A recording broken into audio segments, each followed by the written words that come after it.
Hello दोस्तों, स्वागत है आप सभी का एक बार फिर से अपने YouTube channel the geography centre में।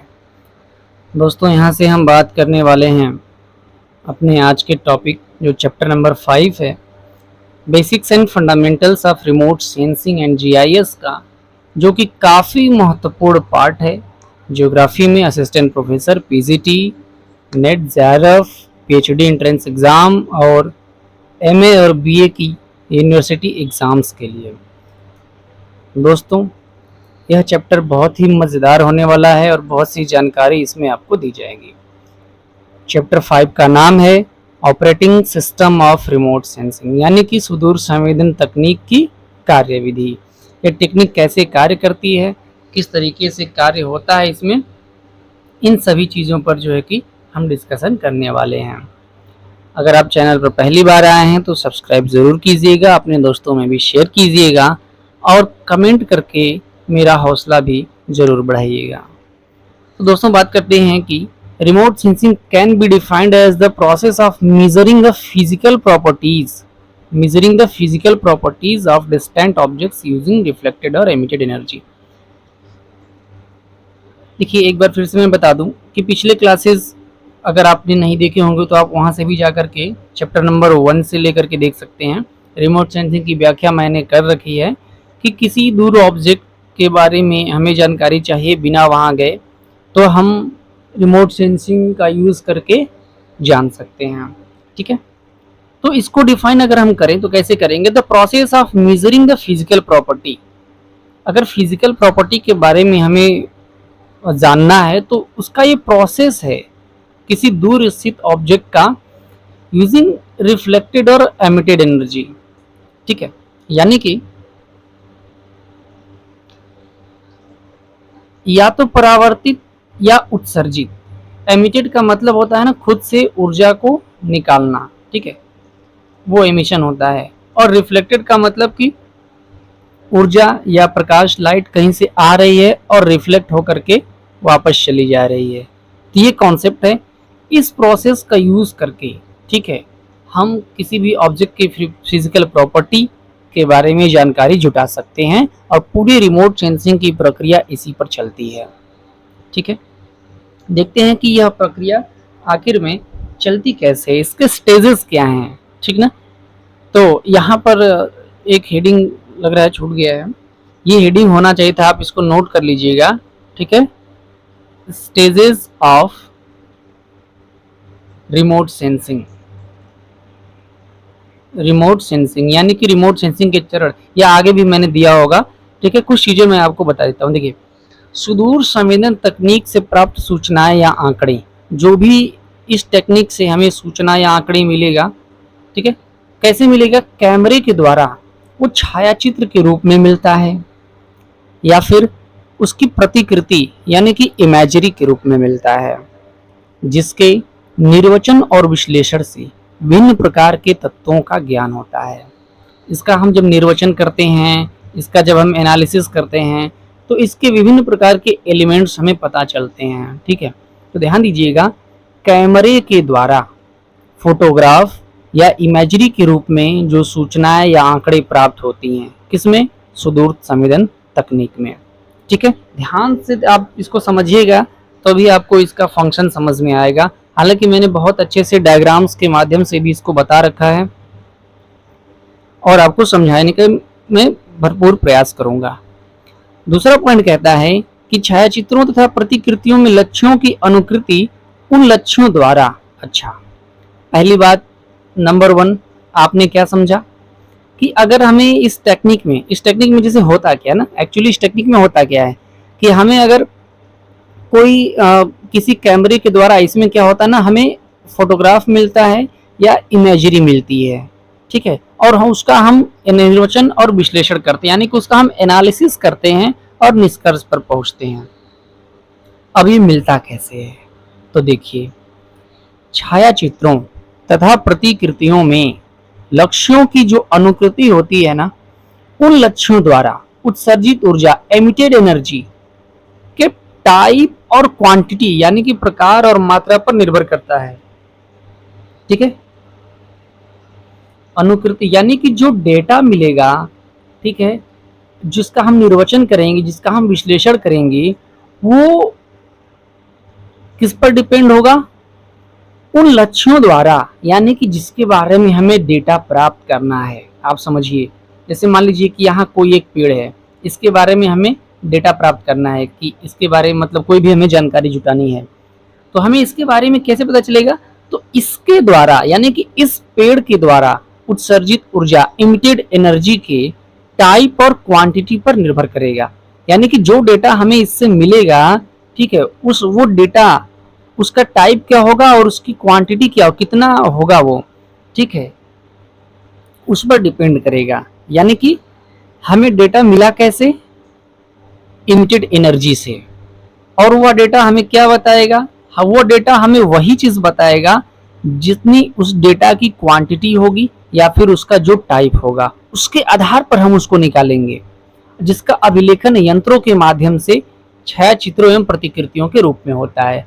अब जो एमिटेड एनर्जी निकलती है उसको रिकॉर्ड कर लिया जाता है, ठीक है, उस एमिटेड एनर्जी के टाइप और क्वांटिटी को रिकॉर्ड कर लिया जाता है कुछ मशीनरी के द्वारा, यंत्रों के द्वारा, जिसको हम सैटेलाइट वगैरह कंप्यूटर का नाम देते हैं, ठीक है।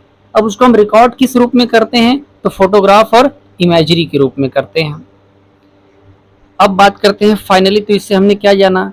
हमने ये जाना कि जो रिमोट सेंसिंग की जो तकनीक है, टेक्निक है, ये पूरी तरीके से रिकॉर्डिंग ऑफ एनर्जी पर आधारित है। यानी कि एनर्जी जिस प्रकार से रिकॉर्ड की जाएगी, ठीक है, इसी प्रकार की सूचना हमें मिलेगी। क्लियर? यहाँ से अब बात करेंगे कि इस मेथड को, जिस मेथड से हम एमिटेड एनर्जी को रिकॉर्ड करते हैं, ठीक है, जिस मेथड से हम एमिटेड एनर्जी को रिकॉर्ड करते हैं, एमिटेड एनर्जी को रिकॉर्ड करते हैं, वो मेथड दो टाइप के होते हैं, ठीक है, पैसिव रिमोट सेंसिंग और एक्टिव रिमोट सेंसिंग। कहीं कहीं पर आपको ये भी देखने को मिलेगा कि रिमोट सेंसिंग के कितने टाइप हैं, तो आप ये भी बोल सकते हैं कि इसके दो टाइप हैं, एक पैसिव रिमोट सेंसिंग और एक एक्टिव रिमोट सेंसिंग। हिंदी में इसको बोलते हैं एक्टिव रिमोट सेंसिंग, है ना, आप समझ भी सकते हैं सक्रिय, और पैसिव रिमोट सेंसिंग को बोलते हैं निष्क्रिय, ठीक है। अब ये सक्रिय निष्क्रिय की क्या कहानी है उसको समझिए। तो भाई देखिए, पैसिव सेंसर्स जो होते हैं ना, जो पैसिव सेंसर्स होते हैं, यानी कि जो निष्क्रिय होते हैं, ये अपने अंदर से एनर्जी नहीं निकालते। जैसे मान लीजिए कोई ये पैसिव सेंसर है, ठीक है, ये खुद के अंदर से एनर्जी इमिट नहीं करता है, ठीक है, मतलब ये नहीं कि ये अपने अंदर से एनर्जी निकालेगा, ठीक है। भाई हमने क्या पढ़ा इस स्लाइड में? हमने क्या पढ़ा आप समझिए।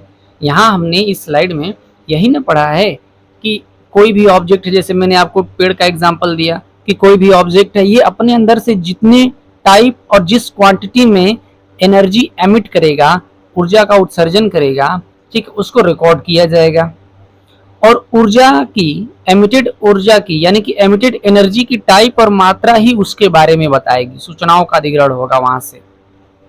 तो इसमें मैं क्या कह रहा हूं कि दो टाइप का होगा। एक ऐसा ऑब्जेक्ट, भाई देखिए हमने क्या बताया, एक ऐसा ऑब्जेक्ट जो खुद के अंदर से एनर्जी निकाल रहा है, दूसरा नहीं निकाल रहा है, निष्क्रिय भी हो सकता है। भाई दुनिया में दो चीजें हो सकती हैं ना, कोई जरूरी थोड़ी है कि सभी ऑब्जेक्ट एनर्जी को बाहर निकालेंगे, है ना, सबके अंदर एनर्जी तो होगी नहीं।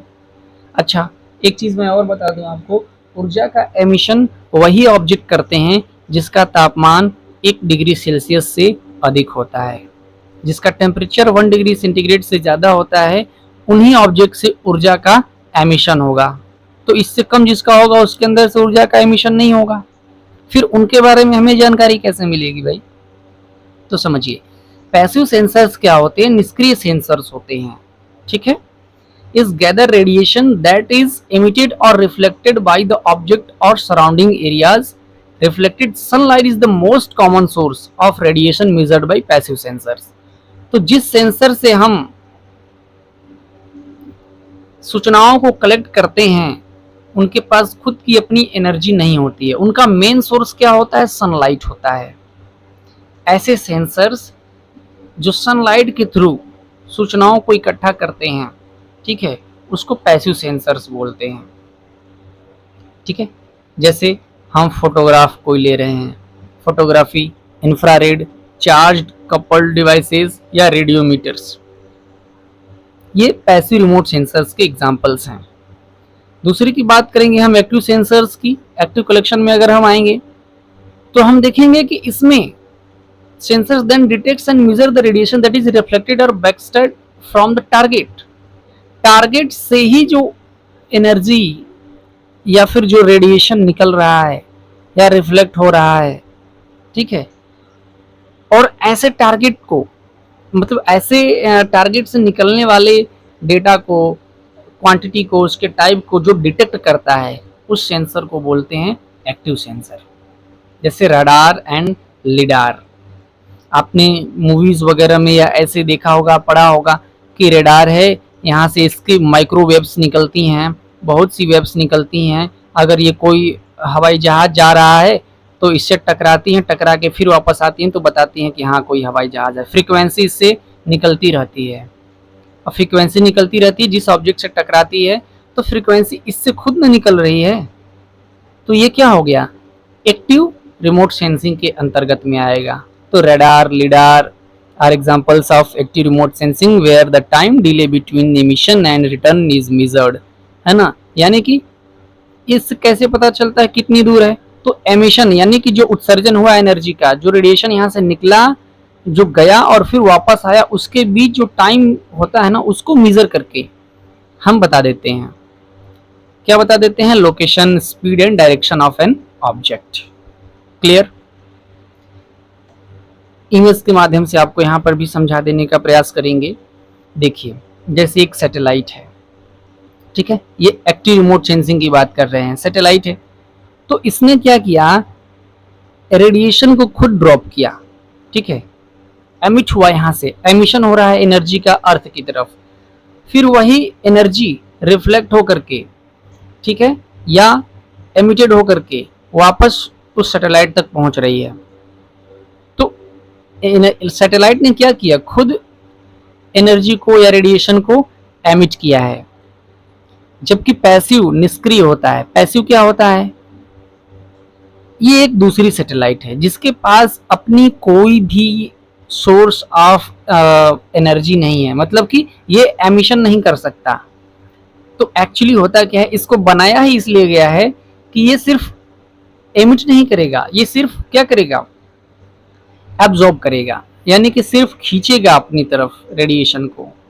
तो इसका मेन सोर्स ऑफ एनर्जी क्या होता है, सन होता है, ठीक है, main source of energy sun होता है, सूरज होता है। सूरज से रेडिएशन निकलेगा, अर्थ में आएगा, फिर ये रिफ्लेक्ट होकर के यहाँ से, या अर्थ इसको एब्जॉर्ब कर ले और फिर एमिट करे दोबारा से, ठीक है, तो ये फिर इसके पास पहुंचेगा। तो ये सैटेलाइट ए हो गया और ये सैटेलाइट बी हो गया। तो उम्मीद है कि एक्टिव और पैसिव रिमोट सेंसिंग आपको समझ में आई होगी।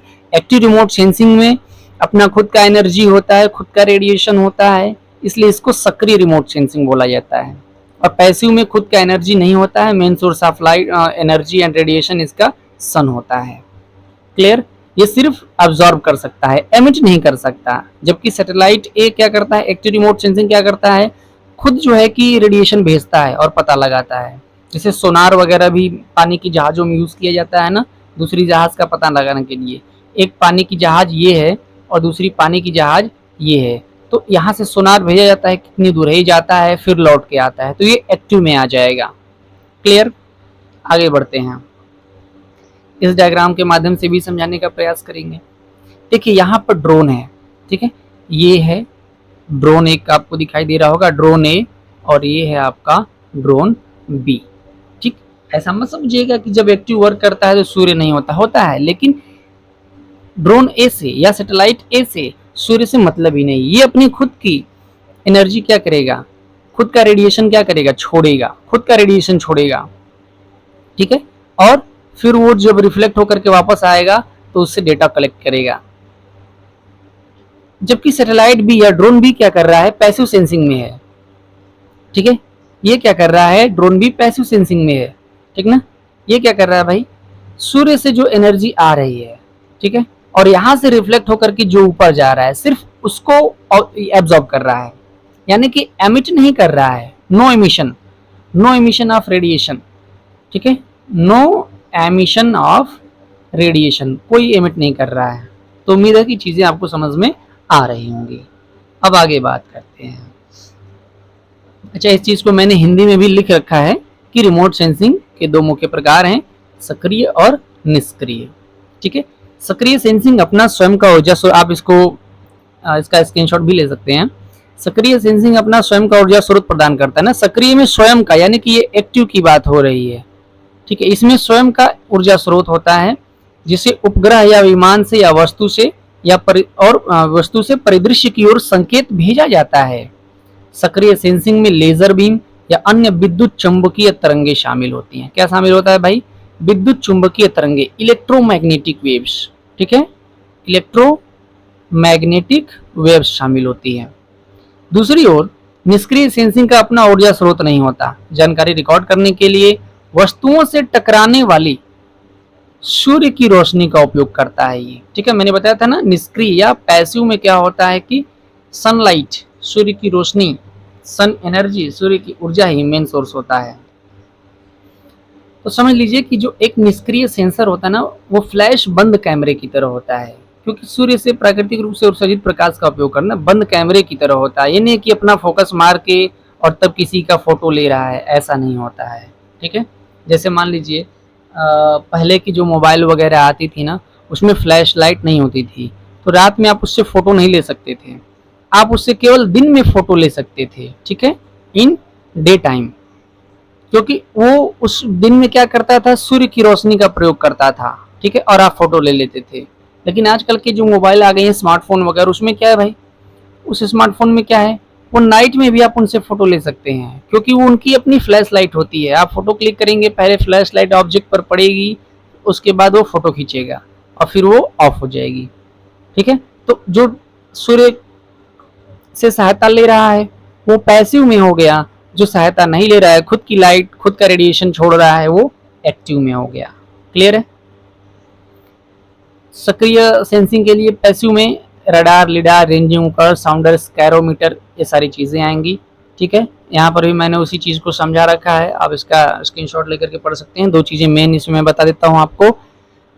जो सक्रिय सेंसर होता है ना, वो अनुसंधान में, रिसर्च में, साइंस की चीजों में यूज किया जाता है। ठीक है, उस पर प्रतिबंध कम होते हैं एक्टिव में। ठीक है, जबकि खेती बाड़ी के कामों के लिए निष्क्रिय रिमोट सेंसिंग का यूज किया जाता है। जैसे दिन में सूरज निकला और हमने सैटेलाइट के माध्यम से क्या किया, नीचे हमने कौन सी फसल लगाई है, भारत में गेहूं की फसल कितने एकड़ में बुआई की गई है, ये उसका फोटो ले लिया। ठीक है, इसको एनर्जी कहाँ से मिला भाई? सूर्य से मिला, सूर्य का प्रकाश आया और ये फोटो ले लिया। ठीक है, तो कृषि वगैरह की चीजों में निष्क्रिय, पैसिव रिमोट सेंसिंग यूज होता है। ये क्वेश्चन कई बार पूछा गया है। ठीक है, क्लियर? वनस्पति सूचकांकों के साथ फसल के स्वास्थ्य का भी आकलन कर सकता है, उन्हें परावर्तक गुणों का उपयोग करके फसल के बारे में, वही मैंने बताया, इसका मेजर करते हैं, बहुत सारी चीजें करते हैं, इसमें कोई बीमारी वगैरह हो उसका भी इससे निकाला जाता है। चलिए, अब इसके स्टेजेस की अगर हम बात करेंगे, स्टेजेस हालांकि पहले भी हमने बता रखा था, फिर से हमने बता दिया है। यहाँ पे देखिए, हाँ हमने बता रखा था ना, पहले स्टेजेस की हम बात कर रहे थे यहाँ पे। ठीक है, तीन चीजें मैंने बताई थी कि ये कार्य कैसे करता है। पहला मैंने बताया था आपको कि फोटोग्राफ लेता है या इमेजरी लेता है, और वो इमेजरी होती कैसी है भाई, तो एमिटेड एनर्जी के रूप में होती है, और एमिटेड एनर्जी का जो टाइप होता है, जो क्वांटिटी होती है, उससे हम सूचना निकालते हैं। ठीक है, और फिर उसका एनालाइज करते हैं। क्लियर? तो वही चीज को मैं यहाँ फिर से आपको डायग्राम के माध्यम से समझाना चाहता हूँ। देखिए, इसके स्टेप्स क्या होंगे, ठीक ना। स्टेप्स की अगर हम बात करेंगे, देखिए सबसे पहले सूर्य ऊर्जा का स्रोत है, इससे लाइट आया और इस जो हाउस है, ये घर है, इस पर पड़ा। ठीक ना, इस पर पड़ा तो एनर्जी इधर से आ रही है, यहां से रिफ्लेक्ट होकर के ये सैटेलाइट पर पहुंची वातावरण से होते हुए, यानी कि वातावरण में ये आया और वातावरण से गया भी।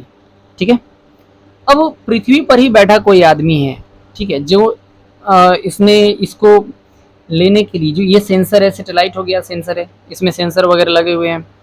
तो इसने क्या किया कि इससे जो डेटा आता है, इससे जो डेटा आ रहा है, ठीक है, उसको रिसीव करने के लिए यहाँ पर रिसीवर लगे हुए हैं, धरती पर ही रिसीवर लगे हुए हैं, ठीक है।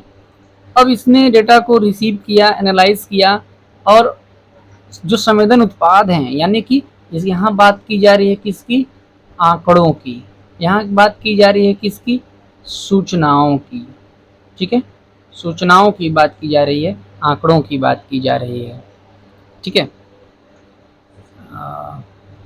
ठीक है, तो यहाँ पर बात की जा रही है आंकड़ों की और सूचनाओं की बात की जा रही है।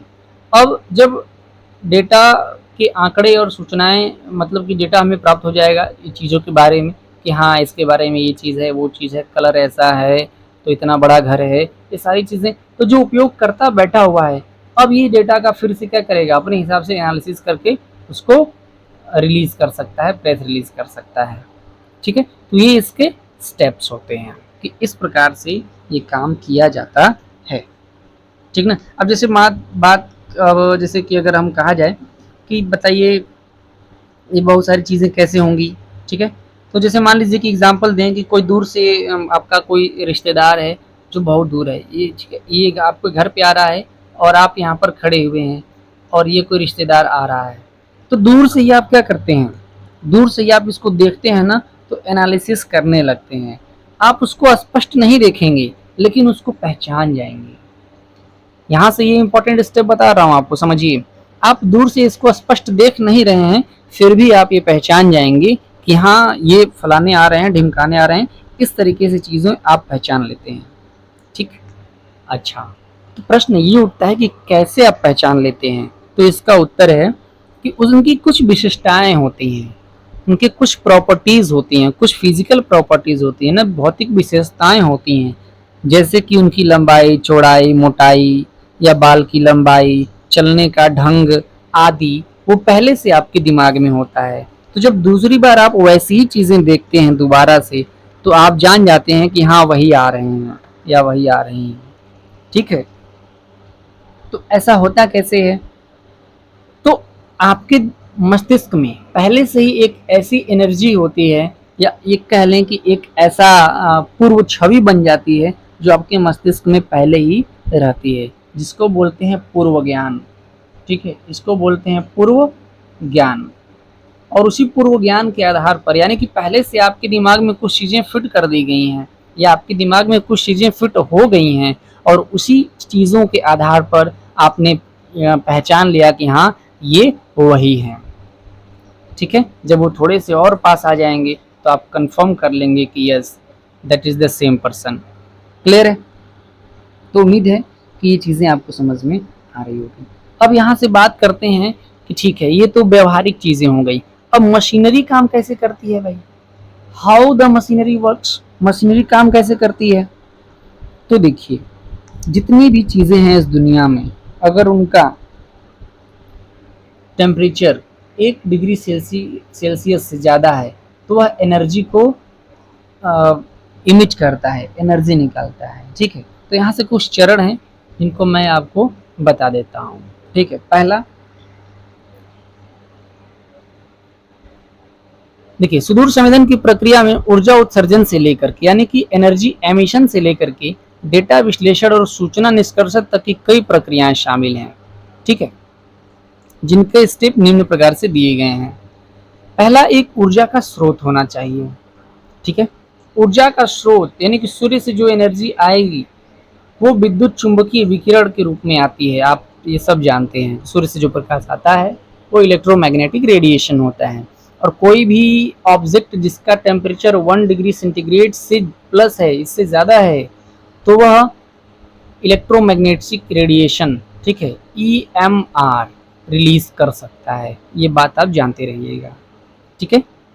तो ये रिलीज होना ही चाहिए, जिससे रिलीज नहीं होगा तो फिर हमें एक्टिव सेंसर यूज करना पड़ेगा, खुद रेडिएशन भेजना पड़ेगा और उसके बारे में पता वापस से लगाना पड़ेगा। दिमाग में रखिएगा इस चीज़ को कि जिससे रिलीज नहीं होगा उसमें हमें एक्टिव सेंसर लगाने पड़ेंगे, ठीक है, कहते हैं ना कि अरे कोई चीज़ है आप उसको अचंभित रह जाते हैं, अरे कैसे हो रहा है ये। तो वही 2 चीज़ें हैं, वही मैं आपको समझा रहा हूँ कि कैसे होता कैसे है ये, ठीक ना। तो जो अप्रत्यक्ष होगा यानी कि जो पैसिव होगा जैसे सूर्य उसमें चाहिए, जो प्रत्यक्ष होगा जो एक्टिव होगा जैसे रडार वगैरह चाहिए उसमें, ठीक है। तो जो अप्रत्यक्ष स्रोत होते हैं वो समय और स्थान के साथ बदल जाते हैं भाई, सही बात है। बादल आ गया, बारिश होने लगी, रात हो गई तो सूर्य नहीं दिखेगा, उसकी एनर्जी आपको नहीं मिलेगी, उस पर आपका नियंत्रण नहीं होता है। जबकि जो डायरेक्ट स्रोत हैं, ठीक है, जैसे कि नाइट विजन डिवाइस आजकल हमारी सेना में यूज़ किया जा रहा है, तो सूर्य के प्रकाश की ज़रूरत ही नहीं है, नाइट विजन डिवाइस है, ठीक है। उसमें से रेडिएशन निकलता है, आगे जाता है, तो चीज़ें हमें सेंसर में यहाँ सैनिकों की आंखों पर हमें दिखाई देता है कि हाँ यहाँ पर कोई ऑब्जेक्ट है। अब अच्छा एक चीज़ मैं और बता दूं ना कि आप अगर सोच रहे हैं कि वो एग्जैक्ट दिखाता होगा कि नहीं, क्या क्या, नहीं, एग्जैक्ट वो नहीं दिखाएगा, ठीक है। वो सिर्फ किसी ऑब्जेक्ट की एक धुंधली इमेज बना देगा कि हाँ यहाँ पर कोई कुत्ता है या यहाँ पर कोई जानवर है, यहाँ पर कोई इंसान है, इस तरीके से एक इमेज बना देगा, पूरा क्लियर नहीं दिखाएगा, ठीक है, क्लियर।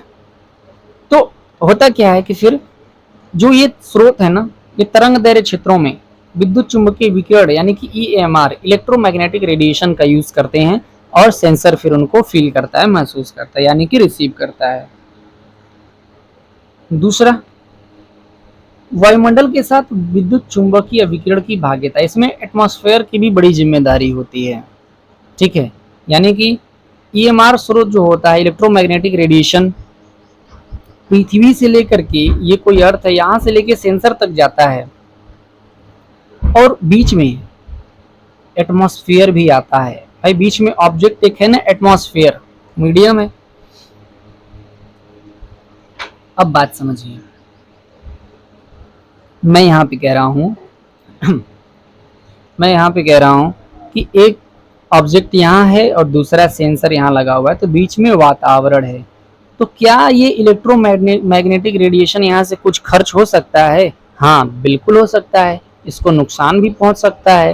तो जो आंकड़े होंगे, जो सूचनाएं होंगी, जो भी इमेजरी होगी, वो स्पष्ट रूप से यहाँ वापस नहीं आएगी, ठीक है। तो इसमें परिवर्तन भी हो सकता है, तो इसलिए वायुमंडल एटमॉस्फेयर की सहभागिता भी बहुत इंपॉर्टेंट हो जाती है, ठीक है। तो अब होता क्या है ना, इस पूरे पथ के दौरान ईएमआर ऊर्जा के नुकसान और तरंग दैर्ध्य में परिवर्तन के कारण अपने गुणों को बदल लेता है। अतः संवेदक द्वारा ईएमआर की संवेदनशीलता को प्रभावित करता है। यह इंटरेक्शन अक्सर वायुमंडलीय शोर की ओर जाता है, यानी कि फिर उसको थोड़ा सा करेक्ट करना पड़ेगा कि हाँ चलो, तो पहले ही उतना लेकर के चलते हैं कि इतना हुआ होगा। जैसे मान लीजिए कि आपने बारिश का अनुमान लगाया कितनी बारिश होगी, लेकिन क्या एग्जैक्ट उतनी बारिश होती है? नहीं। तो बीच का एक रास्ता आप निकालते हो तो अनुमान तो होता है, तो इस चीज़ को हम भूल नहीं सकते हैं। इस चीज़ को, ये स्टेप है ना, चरण है, रिमोट सेंसिंग हम कंप्लीट कैसे करेंगे, इस तकनीक का इस्तेमाल हम कंप्लीटली कर कैसे पाएंगे, ठीक। तो वायुमंडल के साथ इलेक्ट्रोमैग्नेटिक रेडिएशन का क्या सहभागिता है, इसको भी ध्यान में रखना जरूरी है। तीसरा होता है पृथ्वी की विशेषताओं के साथ विद्युत चुंबकीय विकिरण इंटरेक्शन, यानी कि हमारी अर्थ की भी तो कुछ विशेषता होगी। जैसे सूर्य से लघु तरंगों के रूप में रेडिएशन आता है और पृथ्वी से जब जाता है तो दीर्घ तरंगों के रूप में जाता है, ठीक है। तो ये चीज़ें ध्यान देना पड़ेगा। इसके अलावा क्या क्या सुविधाएं हैं, क्या क्या तरीके हैं, एमिशन की मात्रा कितनी है, ठीक है, ये सारी चीज़ें इन पर डिपेंड करती है। क्लियर? इसके बाद सुदूर संवेदन सेंसर द्वारा ईएमआर का पता लगाना। सुदूर संवेदन डिवाइस पृथ्वी की विशेषताओं के साथ बातचीत के बाद सेंसर में आने वाले ईएमआर को रिकॉर्ड करता है। डिवाइस द्वारा जिस तरह की विद्युत चुंबकीय विकिरण को महसूस किया जा सकता है वह विद्युत चुंबकीय विकिरण और सेंसर की क्षमताओं पर निर्भर करता है। तो ये बात बिल्कुल ध्यान में रखना है, ठीक है। पांचवा स्टेप है इसका डेटा हस्तांतरण और प्रसंस्करण। रिमोट सेंसिंग डिवाइस द्वारा दर्ज की गई, यानी कि अब जो हम डेटा दर्ज कर लिए हैं वो डेटा दर्ज की गई विद्युत चुंबकीय विकिरण को पृथ्वी पर प्राप्त करने, यानी कि देखिए यहाँ से निकला और यहाँ गया सैटेलाइट में, ठीक। अब यहाँ जो दर्ज हुआ वो वापस लाया पृथ्वी पे, ठीक है। और फिर उसका एनालॉग या आउटपुट डिजिटल, कोई भी डिजिटल कर रहा है या एनालॉग कर रहा है ना, उसको हम ले रहे हैं फोटो को, उसके बाद फिर हम उसको प्रिंट करते हैं, किसी विशेष सॉफ्टवेयर का उपयोग करके उसको संसाधित किया जाता है, यानी कि देखने लायक बनाया जाता है, ठीक है, और उसका फिर विश्लेषण करते हैं। और सातवां अनुप्रयोग, यानी कि फिर उसका एप्लीकेशन है। एप्लीकेशन का मतलब कि हम उसको फिर प्रयोग में लाते हैं, यानी कि उसका हम यूज करते हैं, ठीक है। तो फोटोग्राफी, इलेक्ट्रॉनिक्स, दूरसंचार, उपग्रह प्रक्षेपण आदि का संयोजन, मतलब सब कुछ ही इसमें शामिल है। क्लियर है? तो उम्मीद है कि ये सारी चीजें आपको समझ में आ गई होंगी। तो ये कुछ 6-7 चरण हैं, इनको आप ध्यान में रखेंगे, ठीक ना। ये एग्जाम में पूछा जाता है। तो यहाँ से एक काम मैं करता हूँ, आपको ये स्टेप फिर से थोड़ा सा मैं रिवाइज करा देता हूँ, ठीक है। ध्यान दीजिए, देखिए पहला स्टेप क्या है भाई, ऊर्जा का उत्सर्जन, ठीक है, यानी कि ऊर्जा निकलनी चाहिए, ऊर्जा का उत्सर्जन, ऊर्जा का उत्सर्जन, ठीक है। पहली चीज ये हो गई। दूसरा दूसरा स्टेप क्या हो गया भैया, अब अच्छा ऊर्जा, जैसे मान लीजिए कि ये सूर्य है ना, ये सन है, यहाँ से ऊर्जा निकला, या फिर ये कोई सैटेलाइट है, ठीक है, यहाँ से ऊर्जा निकला, पहला स्टेप ये हो गया, ठीक है। दूसरा स्टेप, भू सतह तक ऊर्जा का पहुंचना, आप शॉर्टकट में भी लिख सकते हैं, भू सतह तक ऊर्जा का पहुंचना, ऊर्जा का पहुंचना, ठीक है, भू सतह तक ऊर्जा का पहुंचना, यानी कि पृथ्वी है, अर्थ है, और यहाँ तक एनर्जी पहुंची। तीसरा स्टेप मैं शॉर्टकट में आपको बता दूंगा, अवशोषण, परावर्तन या उत्सर्जन। अब यहाँ से फिर से उत्सर्जन होगा, ठीक है, अवशोषण होगा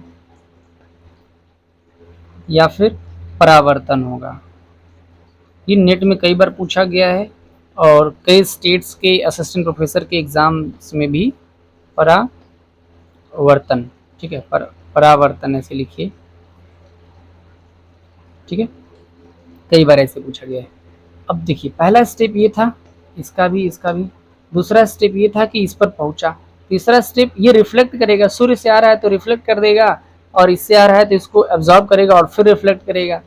तीसरी बात कि रिफ्लेक्ट करके जा रहा है, ठीक ना। उसके बाद चौथा, जब रिफ्लेक्ट हुआ तो रिसीव किया भाई, ठीक ना। तो किसी प्लेटफॉर्म पर यानी कि चबूतरे पर ये ऊर्जा का पहुंचना, ऊर्जा या एमिशन या रेडिएशन का पहुंचना, आप इसको थोड़ा सा लिख लीजिएगा अच्छी राइटिंग में, क्लास थोड़ी लंबी हो रही है जान रहा हूँ मैं। ऊर्जा का पहुंचना यानी कि ये हो गया चौथा स्टेप, ठीक। पहला स्टेप सूर्य से निकला, दूसरा स्टेप पृथ्वी पर पहुंचा, तीसरा स्टेप यहाँ से रिफ्लेक्ट हुआ, और चौथा स्टेप फिर से किसी दूसरे सेंसर ने इसको रिसीव किया, या अगर एक्टिव है तो स्वयं उसी ने इसको दोबारा से रिसीव किया, ठीक है। पांचवा होगा रिकॉर्डिंग। अब जैसे ही रिसीव होगा ना, वहां पर क्या हो जाएगा, वो रिकॉर्ड हो जाएगा। तो अभिलेखन या रिकॉर्डिंग, अभिलेखन या रिकॉर्डिंग, ये पांचवा स्टेप हो गया, ठीक है। अब छठवां स्टेप क्या होगा, भू केंद्र पर प्रेषण, भू केंद्र पर प्रेषण, ठीक है, भू केंद्र पर प्रेषण। अब फिर यहाँ से पृथ्वी पर जो कंप्यूटर लगे होंगे, जो रिसीवर लगे होंगे, वहां पर भेजा जाएगा, ठीक। तो फिर से वापस यहाँ पर उसको कैप्चर करने के बाद भेजा जाएगा, तो यहाँ प्रेषण किया जाएगा। सातवां स्टेप होगा इसका उत्पादन, ठीक ना। अब जब पृथ्वी पर फिर से जाएगा तो इसको हम क्या करेंगे, प्रोडक्शन करेंगे इसका, और फोटो वीडियो डाटा जो भी हो हम इसको उत्पादन कर देंगे, इसका प्रोडक्शन कर देंगे, इसको रिलीज करेंगे, यानी कि जारी करेंगे, तो लोग जानेंगे कि अच्छा ये बात है, ये बात है, ये बात है, ठीक है। यहीं पर एक स्टेप और आप लिख सकते हैं, आठवां, उत्पादन के बाद इसका निर्वचन और विश्लेषण, निर्वचन प्लस इसका क्या हो जाएगा, विश्लेषण। उत्पादन करने के बाद निर्वचन और विश्लेषण कर देंगे, लोगों को पता चल जाएगा कि हाँ ये बात है, ये बात है, ये बात है, ठीक। एक बहुत इंपॉर्टेंट इसी में है, नहीं तो आप कंफ्यूज हो जाएंगे कि ये विद्युत चुंबकीय ऊर्जा है क्या। तो देख लेते हैं विद्युत चुंबकीय ऊर्जा के प्रकार एवं इसकी मात्रा, types and quantitative of electromagnetic radiation या इलेक्ट्रोमैग्नेटिक एनर्जी। देखिए कुल मिला जुला करके 7 प्रकार की एनर्जी हमें देखने को मिलती है, ठीक है। रेडियो वेव्स, माइक्रोवेव्स, इंफ्रारेड, उसके बाद आता है विजिबल लाइट, फिर ultraviolet, X rays and gamma rays. यहाँ पर नैनोमीटर में इनका वेवलेंथ भी दिया गया है, ठीक है। कोई भी विकिरण है ना ऐसे ऐसे चलता है, कोई भी विकिरण ऐसे ऐसे आगे बढ़ता है, ठीक है। यहाँ से अगर निकला तो ये कोई ऑब्जेक्ट है, यहाँ से अगर निकला तो इस तरीके से आगे बढ़ता है, ठीक। तो यहाँ से लेकर के और यहाँ तक के जो बीच का जो इसका दूरी होता है इसको बोलते हैं वेवलेंथ, है ना। इसको बोलते हैं श्रिंग। ऊंचाई वाला जो स्थान है ये वाला, यानी कि ये जो पार्ट है ये वाला जो ऊंचा है जिसको मैं रेड से दिखा रहा हूँ इसको बोलते हैं श्रिंग, और नीचे वाला जो ये वाला हिस्सा है इसको बोलते हैं गर्त। तो या तो एक श्रिंग से 2 श्रिंग का हम मेजर कर लें, या तो हम एक गर्त से 2 गर्त का मेजर कर लें। तो ये जो बीच की दूरी होती है, यानी कि यहाँ से अगर मैं ऐसे आपको दिखाऊं तो यहाँ से लेकर के यहाँ तक की जो बीच की दूरी होती है इसी को बोलते हैं वेवलेंथ, है ना, जिसको लैम्डा से भी हम दर्शाते हैं। हिंदी में इसको बोलते हैं तरंग दैर्घ्य, ठीक है। या फिर एक गर्त से दूसरे गर्त का हम मेजर कर लेते हैं। तो ये उसी आधार पर होता है, जितनी भी लाइट हमें दिन में दिखाई दे रही है या रात में किसी टॉर्च से हमें दिखाई दे रहा है, तो वो आप ये समझिए ना कि वो रेडिएशन का, एनर्जी का एमिशन करता है, एमिट करता है। सोचिए जो हमें दिखाई दे रहा है वो तो बहुत कम एनर्जी है, उससे कम भी है और उससे ज्यादा भी है, सोचिए, ठीक है। जो हमें विजिबल, जो दृश्य प्रकाश तरंग होती है वो विजिबल होती है। जैसे सूर्य का प्रकाश जो आ रहा है, इसको यहाँ से देखिए, यहाँ से सूर्य का प्रकाश आता है ना, सनलाइट आ रही है, तो हमें से सूर्य का प्रकाश 7 रंगों में नहीं दिखता है, लेकिन जब हम प्रिज्म लगाते हैं तो हमें ये 7 रंगों में दिखने लगता है, ठीक है। तो रेड से जो ऊपर होता है उसको बोलते हैं इंफ्रारेड, और नीचे सबसे लास्ट में वायलेट है। तो वायलेट से जो नीचे होता है इसको बोलते हैं अल्ट्रा वायलेट, यानी कि पराबैंगनी, पराबैंगनी जो बहुत ही ज्यादा हानिकारक होती है, बहुत ज्यादा हानिकारक होती है पराबैंगनी, ठीक ना। और इंफ्रारेड तो आप भाई आती ही नहीं है। तो इसको हम, ये जो 7 कलर होते हैं ना, इसको विबग्योर के नाम से जानते हैं, ठीक है। VIBGYOR,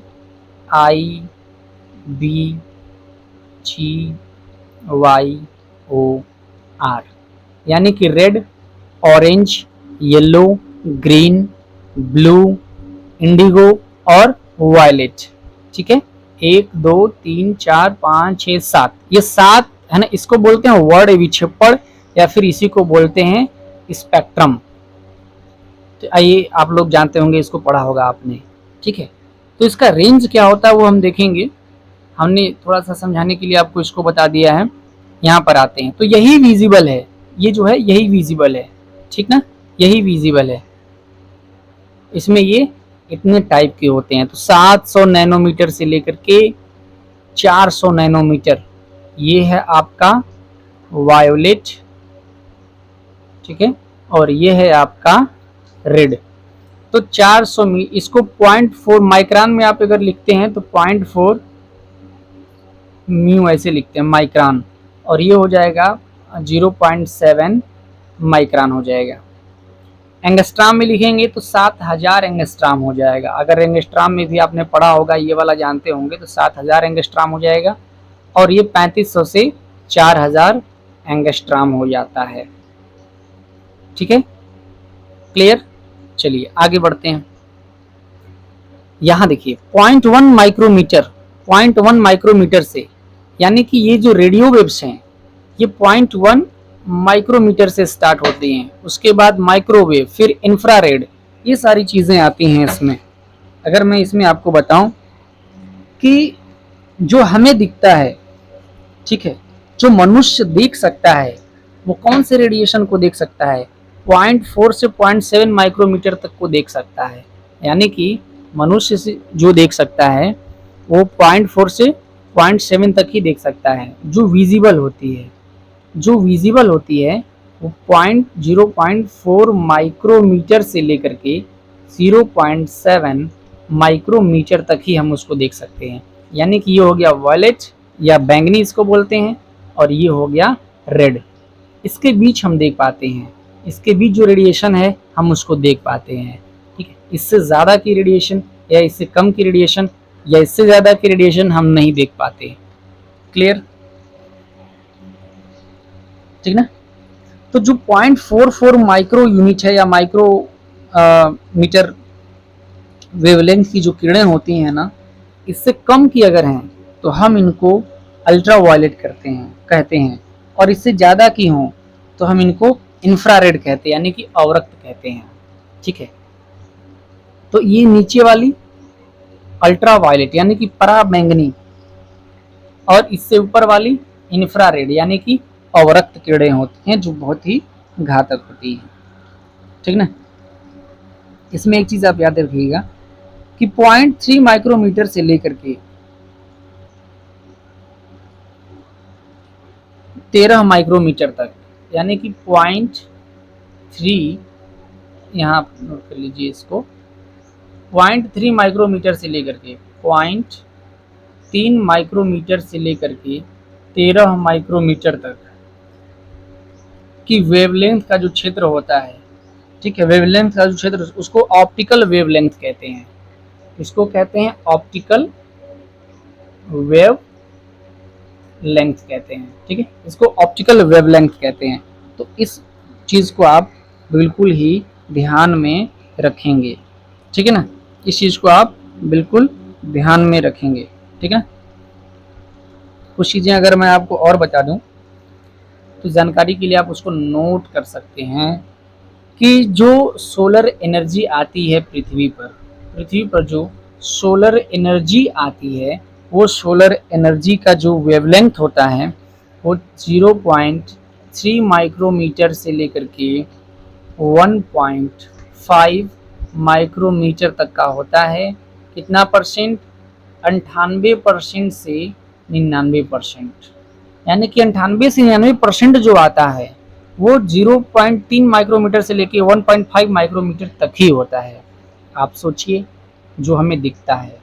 ठीक है, अल्ट्रावायलेट बाकी चीज़ें ये सब रुक जाती हैं, और हमें जो दिखता है, हमें दिखता भी है और मैक्सिमम यही आता ही है सूर्य से। ठीक है ना। तो इस चीज़ को आप ध्यान में रखेंगे। ठीक, अब हम बात कर लेते हैं कि ये चीज़ें हैं क्या चीज़। यहाँ से आप चीज़ देख लीजिए, ये है इधर वाला। ठीक है, ये दृश्य स्पेक्ट्रम है। एमिटेड बाय द सन, सूर्य से जो आता है वो ये होता है। ठीक है, 0.3 से लेकर के 1.5 तक का लघु तरंगों के रूप में, ये भी क्वेश्चन आपसे पूछा जाता है। और पृथ्वी से जो एमिटेड किया जाता है वापस, वो होता है दीर्घ तरंगों के रूप में। तो यही डिफरेंस है, समझ लीजिए।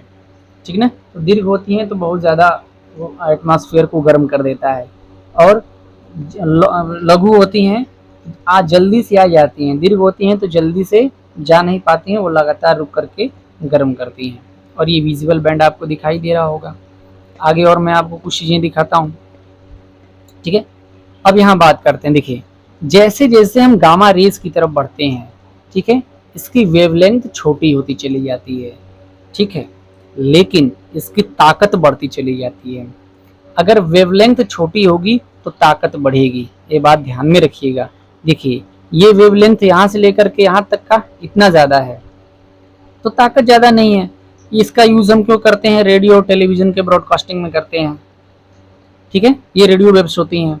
फिर माइक्रोवेव्स आती हैं, आप फ़ोन वगैरह चलाते हैं, खाना पकाते हैं, टेलीफोन से बात करते हैं, रडार वगैरह भी माइक्रोवेव्स का यूज़ करते हैं। फिर आता है इंफ्रारेड। इंफ्रारेड में हम सूर्य, आग वगैरह से ही चीज़ें निकलती हैं और काफ़ी थोड़ी ये गर्म होती है, इसको अवरक्त कहते हैं। ठीक है, ये गर्म होती हैं। फिर विजिबल लाइट आती है जिसको हम देख पाते हैं, और बाकी चीज़ें आप इसके बारे में जानते हैं। इसके बाद अल्ट्रावायलेट आती हैं, ये स्किन को एकदम जला करके रख देती हैं, है ना। तो जैसे जैसे हम आगे बढ़ेंगे इसकी वेवलेंथ छोटी होती चली जाती है।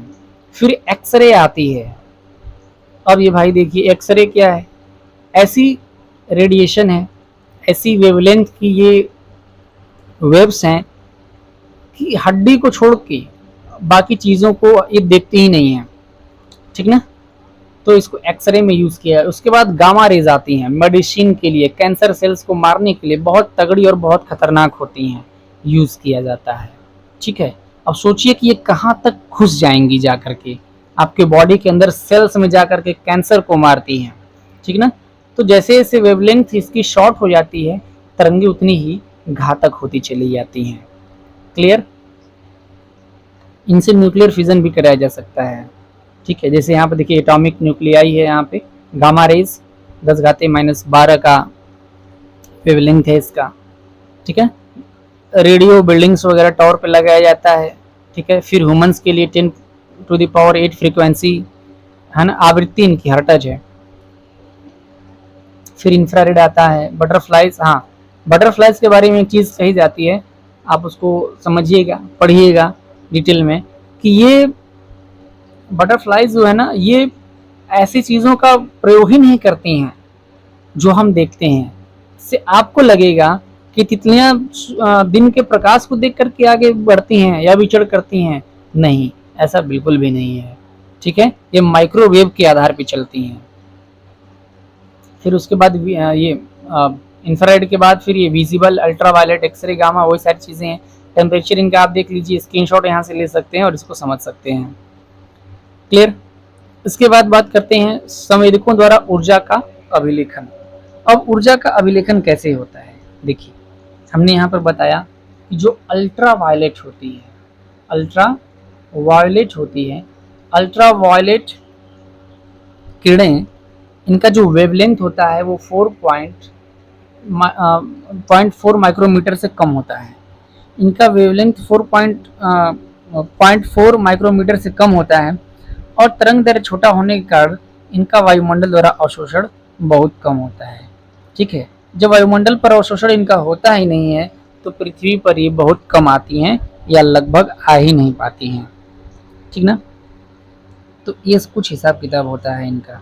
अब यहाँ से अगर हम बात करेंगे तो एक क्वेश्चन आपसे पूछा जाएगा कि सबसे ज़्यादा जो संवेदनशीलता होती है ना, वो किन तरंगों की होती है।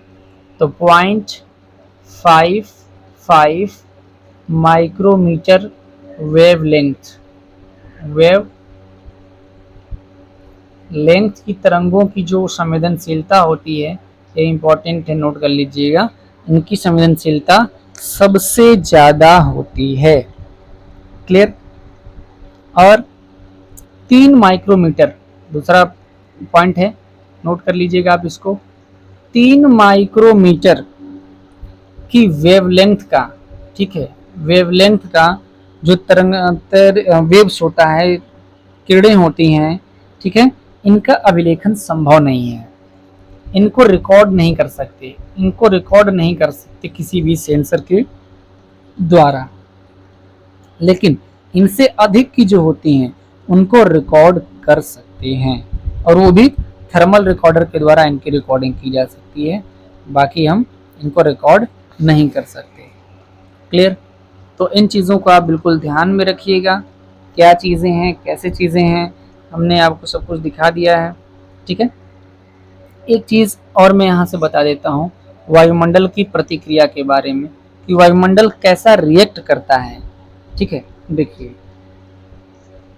जब इलेक्ट्रोमैग्नेटिक रेडिएशन, ठीक है, जब इलेक्ट्रोमैग्नेटिक रेडिएशन वायुमंडल से गुजरता है, ठीक है, जब इलेक्ट्रोमैग्नेटिक रेडिएशन वायुमंडल से गुजरता है ना, तो ये क्या करता है, वायुमंडल से गुजरने के फलस्वरूप कि इसके जो किरणें होती हैं, धूल में, प्रकाश में, जलवाष्प जो वायुमंडल में बिखरा होता है, ये बिखर जाती हैं, जिसको एटमॉस्फेरिक स्कैटरिंग कहते हैं, ठीक है। इनका बिखराव हो जाता है। इन्हीं 2 टाइप के बिखराव को पढ़ना है, ठीक।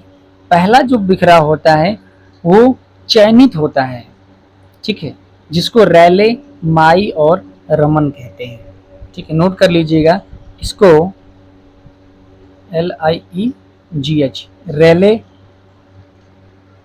मी या माई और रमन के नाम से जानते हैं। ठीक है, रमन इफेक्ट आपने पढ़ा होगा। तो इस प्रकार का बिखराव होता है। दूसरा अचयनित होता है। तो अचयनित जो बिखराव होता है वो तरंग दैर्घ्य पर निर्भर किया जाता है, और जो 10 मिलीमीटर से ज़्यादा की तरंग दैर्घ्य होती है उनसे अचयनित बिखराव होता है। ये थोड़ी सी जानकारी है, बस आप इतना जानते रहिएगा, बहुत इसका कोई बहुत ज़्यादा ही मतलब नहीं है। ठीक है, ये चीज़ तो उम्मीद है कि चीज़ें आपको समझ में आ गई होंगी।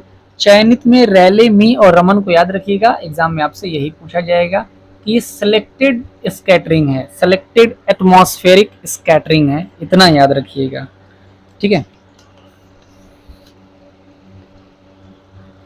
तो ये सारा हिसाब किताब है, बाकी चीज़ें हमने आपको बता दी हैं कैसे है क्या है, और इसमें कुछ बताने को आपको है नहीं। क्लास पसंद आई होगी तो लाइक शेयर सब्सक्राइब ज़रूर कीजिएगा, अपने दोस्तों में भी इसको शेयर कीजिएगा, और कमेंट करके बताइएगा क्लास कैसी लगी है। जो चीज़ें समझ में अभी भी अगर नहीं आई हैं तो एक बार और इस क्लास को रिपीट देख लीजिएगा, और फिर हमें कमेंट करके बताइएगा क्लास कैसा लगा। एक ही बार में समझ में आ गया तो भी कमेंट करके हमारा हौसला बढ़ाइए, बताइए कैसा लगा, कैसी चीज़ें हैं आपको, एक्टिव पैसिव क्या क्या चीज़ समझ में आया। ठीक है, बाकी जो चीज़ें नहीं आया उसको कमेंट करके बताइए, मैं अगले क्लास में फिर उसको पढ़ा दूंगा। धन्यवाद।